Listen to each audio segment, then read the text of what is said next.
What's up, everybody? Welcome back to the bakery for another YouTube video. Today's video is going to be super transformative, super unique, and super interesting, and I can't wait to get started. We are going to be restoring this antique sickle blade that I found in the back of my parents' shed. I have absolutely no idea why it's there, how it got there, but it caught my eye, and it seemed like a very challenging project to make this baby look new again. Plus, you know, it's 2023. It's not every day you can just walk into Home Depot and be in dire need of a sickle. So let's get an up-close look at this thing, and we're going to get started on breaking it down. So, right off the bat, it's definitely bent. You can't really tell from there, but definitely tell from here. It's bent pretty good. That'll have to get fixed. In terms of the blade, I would say it's got surface rust to kind of like mildly deep surface rust. Definitely not the worst I've seen.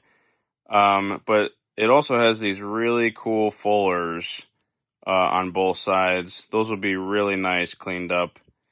Working our way down. The handle is definitely very weathered, aged. It's got a pretty serious crack right here.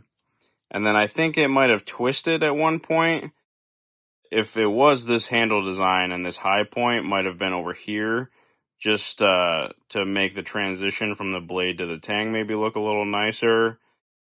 And then through tang construction, down at the pommel area here, it looks like there might have been like a washer and it was peened over at the end. That washer's gone now. So I think just to make it look nice, we're going to do brass on both ends of this handle. And depending on the kind of brass I have, I might actually thread and peen the brass washer at the end once we put this back together. I also want to preserve this handle geometry, so I think I'm actually going to utilize this crack that we have going here and slice down both sides so that I have a general shape of the new handle that's going to resemble the old one.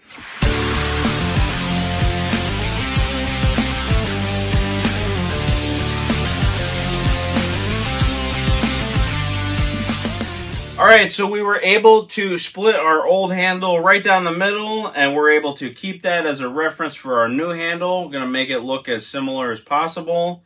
As for underneath that, the tang is looking a little questionable about halfway down. I don't really know how I feel about all this material. This is unfortunately where most of the moisture sits, and I mean, you know what, then you just need time. So what we're going to do is I got a 5-gallon bucket here of Evapor Rust. We're going to get all the rust off this and see what kind of workable material we have left and go from there. A few moments later.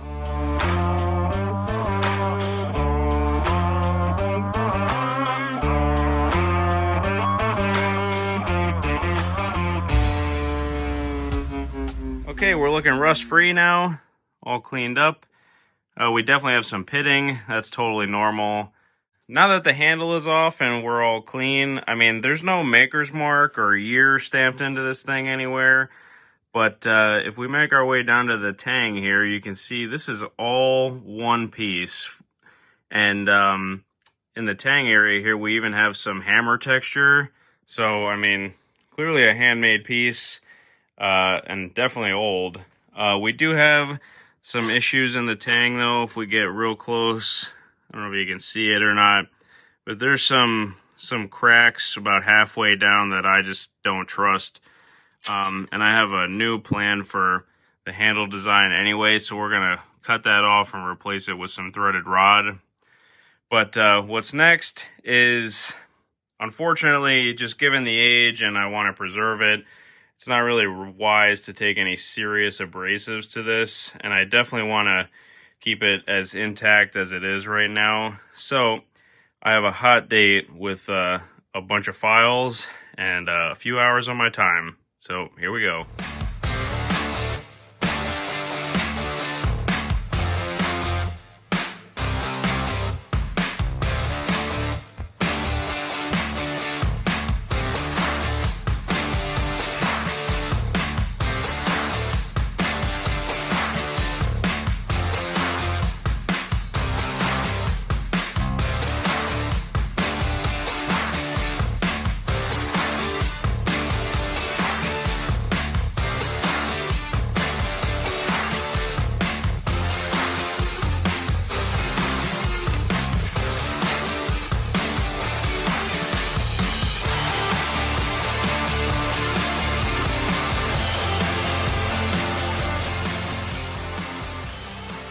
Alright, so after a few hours of hand filing that I will never get back, by the way, we are looking all cleaned up and ready to go for our next step here. I left the fullers with just a wire wheel finish.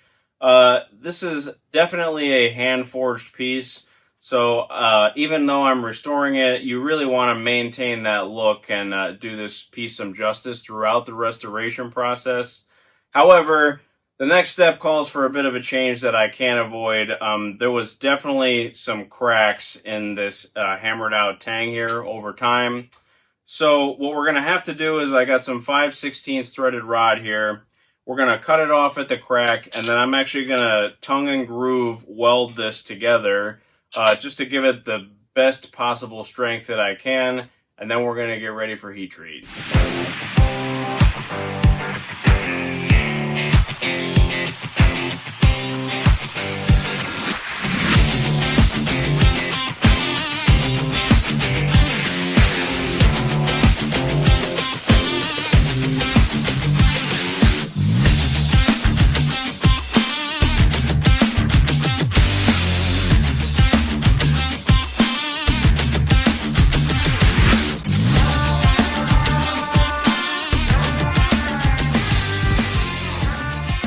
Okay, so we're fresh out of heat treat and temper. Everything on the blade side of things is looking really good. We're ready to move on to our handle construction. So just something close to the original. I went ahead and got a block of oak here. And we split our original handle down the middle. So I'm going to take one side of that and just use this on all four sides to get us back to the rough handle geometry that we're looking for in this. We are going to make a few changes, however. The original handle, as you can see, had a bit of a slant at the top of it, and I think that was just supposed to be the look of a smoother transition from the handle to the blade. I think that's a little sloppy, so I'm going to make it a little nicer. We're going to leave it flat, actually, and over here I have an antique 4-gang light switch cover that has some really thick brass.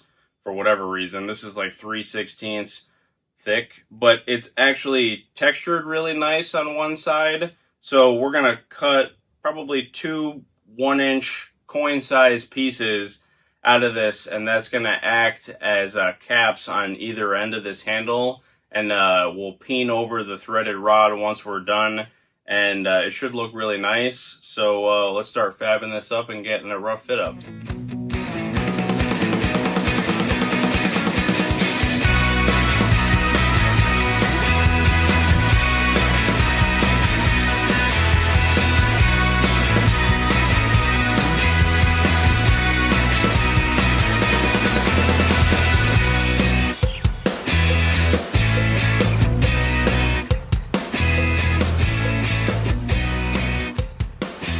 Okay, quick mock fit up, see where we're at and where we're going.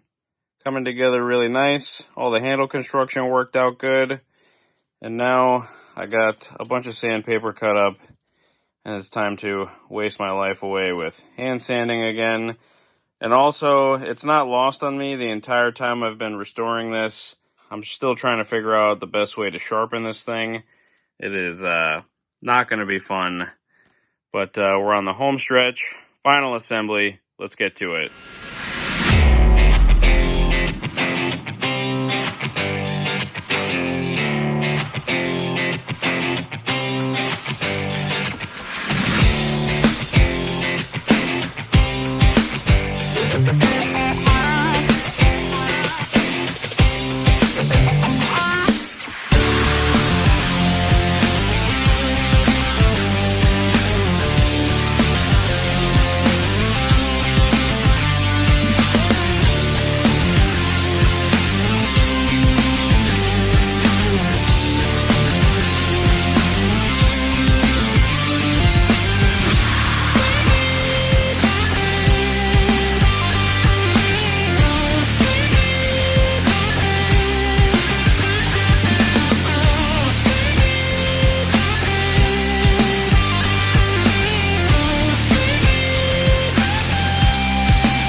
Alright guys, that's going to wrap up another video here on the channel. Thank you all once again for coming back and hanging out with me. This was a heck of a transformation. I don't really do too many tool restorations, but I had a lot of fun doing this. And I hope you guys enjoyed a really drastic before and after here. It was pretty awesome to take this thing through the motions and get it back to working order.